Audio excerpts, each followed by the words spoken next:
ভাইয়ের বিয়ের তৃতীয় পার্ট, আর এটাই হলো আজকের শেষ পার্ট। এখন শেষ পার্টের রীতিনীতিগুলো পালন করা হচ্ছে। ওই যে বলেছিলাম, মেয়ের বাড়িতে যেহেতু কোনো নিয়ম কানুনই পালন করা হয়নি, যে নিয়মগুলো মেয়ের বাড়িতে করার কথা ছিল সেই নিয়মগুলোই কিন্তু আমাদের বাড়িতে করা হচ্ছে। মোট কথা, যেটুকু আনন্দ আমরা করতে পারি বাড়িতে সেটুকুই আমরা করার চেষ্টা করেছি। আমাদের সনাতন ধর্মের নিয়ম অনুযায়ী যেহেতু এই দিনটা মেয়ের বাড়িতেই থাকবে এবং মেয়ের বাড়িতেই সমস্ত নিয়মকানুনগুলো পালন করার কথা ছিল, যে কোনো কারণবশত সেটা যেহেতু হয়নি, সেজন্য আমরা এগুলো আর মিস করতে চাই না। এগুলো আমাদের বাড়ি বসেই করানো হচ্ছে। রাতেই মন্দিরে সব বিয়ের কাজকর্ম সেরে আমাদের বাড়িতে নিয়ে আসা হয়েছে সরাসরি। এখন রাত 9টা না 10টার মতো বাজে। এখন হচ্ছে বৌদিদের পালা। আসার সাথে সাথে তো নিচেই কিছু কাজ ছিল উঠানে, সেটা করা হয়েছে। আবার দরজা আটকিয়েছিল, সেখানে টাকা দেওয়া লাগে। এখানে নিয়মের পেছনে কিন্তু অনেক কারণ থাকে। ওই যে সরাটা দেখতে পেলেন, ওর ভিতরে একটা প্রদীপ ছিল, ওটা আস্তে আস্তে করে ঢাকতে হবে, আস্তে আস্তে করে নামাতে হবে, এতে করে সংসার জীবনে যাতে ঠোনাঠুনি না বাঁধে, শব্দ না হয়, মানে চুপচাপ যাতে তাদের সংসার করে, এরকম আসলে এইসব কিছু বোঝানো হয়েছে। আবার ওখানে কিছু ধান রাখা হয়েছে, ধানটা বেজোড় তুলতে হবে। এই বেজোড় আর জোড়ের মধ্যেও নাকি কিছু একটা কাহিনী আছে, অত সব আমি জানি না। আর এটা হলো পরদিন বাসি বিয়েও কিন্তু মেয়েদের বাড়িতে হয়। এটাও কিন্তু আমরা আনন্দ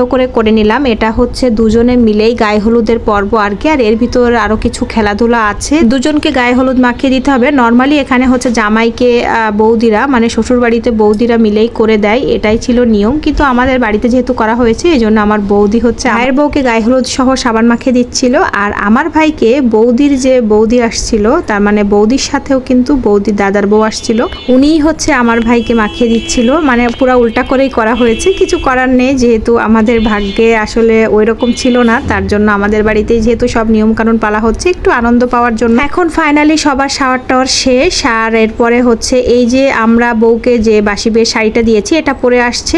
আর আমার ভাই পরেছে হলো শ্বশুর বাড়িতে যে পাঞ্জাবি ধুতিটা দেওয়া হয়েছে ওইটা পরেছে, কারণ এটা পরার তো ভাইয়ের আর কোনো সুযোগই নাই। নর্মালি ভাই বিয়ে করতে গেলে ওখানে গেলে ওর পাঞ্জাবি চেঞ্জ করে শ্বশুর বাড়ির পাঞ্জাবি পরেই কিন্তু নর্মালি বিয়ে হয়। সেটা যেহেতু হয়নি, সেজন্য আসলে সবকিছু বাড়িতেই করা হয়েছে। আসলে একবার হলেও তো পড়তে হয়, বিষয়টা তো এমনই, কারণ এসব জিনিস তো আর কখনোই দেখা গেল পড়া হবে না, এটাই কিন্তু স্বাভাবিক। আর এখানে কিছু রীতিনীতি পালন করা হচ্ছে, এটার তো আমি কিছু জানি না আসলে এগুলা কেন করা হয়। আসলে সমস্ত কিছুই আমার মনে হয় মজা, আরো কিছু কারণ দর্শানো হয়েছে এর ভিতরে, সেগুলাও কিন্তু আমি জানি না। তবে আসলে সব কিছুর মধ্যে একটা অন্যরকম মজা। আর এই যে দেখেন লাস্ট সিনটা কত চমৎকার না, এখন আরো কোলা করে নিয়ে যাচ্ছে ভাই বউকে। আমরা সবাই এত হাসাহাসি করেছি, ভাই তো এমনি লম্বা চওড়া আছে আর বউটা তো এমনি স্লিম আছে, একটু কষ্ট হয়নি। তো যাই হোক, আর এটা হলো বিয়ের তৃতীয় দিন, ভাত কাপড়ের অনুষ্ঠান। আমাদের যেহেতু গ্রামের বাড়ি, সিম্পল ভাবেই করা হয়েছে বিয়ে শাদী, এখানে কোনো কমিউনিটি সেন্টারও, তার জন্য চারিপাশের পরিবেশটা একটু ইগনোর করবেন।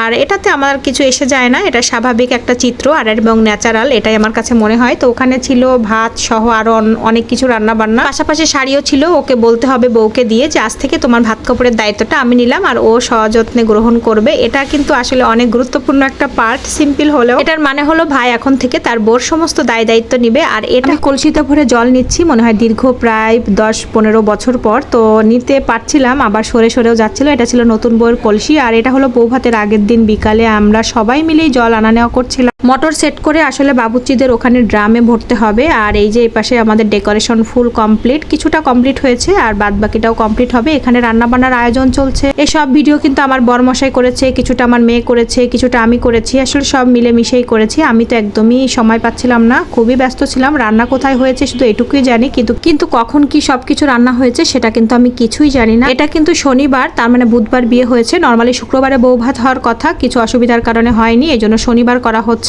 তো মেয়ের পক্ষ থেকে এটাও বলা ছিল যে বউ আনার পর তারপর আমরা সিদ্ধান্ত নিব বউ ভাত করতে পারবো কিনা, সেজন্য আমরা আগে থেকে কাউকে ইনভাইট করতে পারিনি। এই একটা প্যারা ছিল আমাদের মাথায়। ঝটপট 2-3 দিনের মধ্যে আমরা ইনভাইট সহ বাজারঘাট করে, আমার বাবার যেহেতু এখন 2 জামাই হয়েছে, তারা আসলে জীবনে প্রথম এভাবে আসলে একটা শালার বিয়ে দিচ্ছে, তো যার কারণে অনেক পরিশ্রম করেছে, সত্যি বলার না। বাবা তো অনেকবারই শুধু বলেন যে আসলে 2টা জামাই ছিল বিধায় আমি সবকিছু করতে পেরেছি, কারণ বাবা এখন আর ওইভাবে পারেন না, খুব অসুস্থ হয়ে যাচ্ছেন দিন দিন। তো যাই হোক, সবকিছু ভালোভাবে হোক, এটাই আসলে কষ্ট করতে কোনো অসুবিধা নেই, কিন্তু সবকিছু ভালোভাবেই হোক এটাই ঈশ্বরের কাছে আমাদের প্রার্থনা। তবে বিয়ের দিন থেকে যে প্রেসারে আমরা ছিলাম, আসলে অনেকেই গ্রামের মানুষ আসলে আমাদের বিয়েতে আসার আপত্তি জানাচ্ছিল, কারণ সেটার কারণও ছিল, সেটা হলো সবাইকে আমরা নিয়ে যেতে পারিনি, সেটার জন্য তারাও একটা সময় আসলে সবাই মিলেমিশে এসে কাজ করেছে। এটাই আমাদের জন্য অনেক বড় অ্যাচিভমেন্ট ছিল। আসলে আমরা জামাইরা মিলে আসলে সবাই রিকোয়েস্ট করেই সবাইকে আনতে পেরেছি, এটাই আমাদের জন্য বড় একটা অ্যাচিভমেন্ট। অনেক ঝামেলা, অনেক কাজ পার করেই কিন্তু আমরা আজ এই মুহূর্তটা দেখতে পাচ্ছি। একটা ভাইয়ের বিয়ে মনে হলো 10টা ভাইয়ের বিয়ে দিলাম, এরকম একটা প্রেসারে আমরা ছিলাম সবাই মিলে। তো যাই হোক, এই দিনটা আমরা দেখতে পাচ্ছি বা এই মুহূর্তটা আমাদের সামনে আজকে এসেছে, এটাই আমাদের জন্য অনেক বড় পাওয়া। বউটাকে আমি সাজিয়েছিলাম এবং সেই ভিডিও আর নেওয়া হয়নি, কারণ আমারও আজকে বের হয়ে যেতে হবে, মানে ঢাকা ফিরতে হবে, বিকাল 5টায় আমার টিকিট। তো এইটা বলতেও আমার কষ্ট হচ্ছিল সেই মুহূর্তে। আমি ভাবতেও পারছিলাম না, মেনে নিতেও পারছিলাম না, কারণ 3 দিনের ছুটি নিয়েছি, এর থেকে বেশি ছুটি নেওয়া আমাদের পক্ষে কোনোভাবেই সম্ভব ছিল না। তো যেটুকু আমরা অ্যাটেন্ড করতে পেরেছি এটাই অনেক বড়। বিয়ে থেকে শুরু করে বউ ভাত পর্যন্ত বিকাল পর্যন্ত অন্তত ছুটিটা নিতে পেরেছি। শুক্র শনি বেঁধেছিল বলে একটা উপায় ছিল। তো এখানে আমি বউ ভাতের দিন আমার অনেকগুলা স্টকে এখনো শাড়ি ছিল, যেগুলা ইনটেক এখনো ভাঙা হয়নি। আমি পরবো বলে কত কিছু যে আমি নিয়ে গেছি, কিছুই পরা হয়নি, যেহেতু গাধার মতো ওখানে গিয়ে শুধু খেটেছি, কোনো লোক পাইনি কাজ করার জন্য। পরিশেষে একটা সিম্পল আসলে মণিপুরি শাড়ি পরে আমার পাশে বসতে হয়েছে, কারণ বউকে সাজাবো না, আমি নিজে সাজবো। বউকে সাজাতে সাজাতে 2:30টা বেজে গেছিল। এরপরে আমি 1 ঘন্টার জন্য যদি আবার একটা কাতান শাড়ি পরে আবার খুলে আমার সালোয়ার কামিজ পরে বের হয়ে যেতে হবে, এর কারণে আমি কিছুই করতে পারিনি। যাই হোক, এটার জন্য আমার কোনো আফসোস নেই, তবে লাস্টের প্রোগ্রাম সবাই মিলে কাটাতে পেরেছি, সুন্দরভাবেই হয়েছে, এটাই আমার জন্য অনেক বড় পাওয়া। নতুন দম্পতির জন্য সবাই আশীর্বাদ করবেন। আজকের ভিডিওটি এই পর্যন্ত, ভালো থাকবেন সবাই।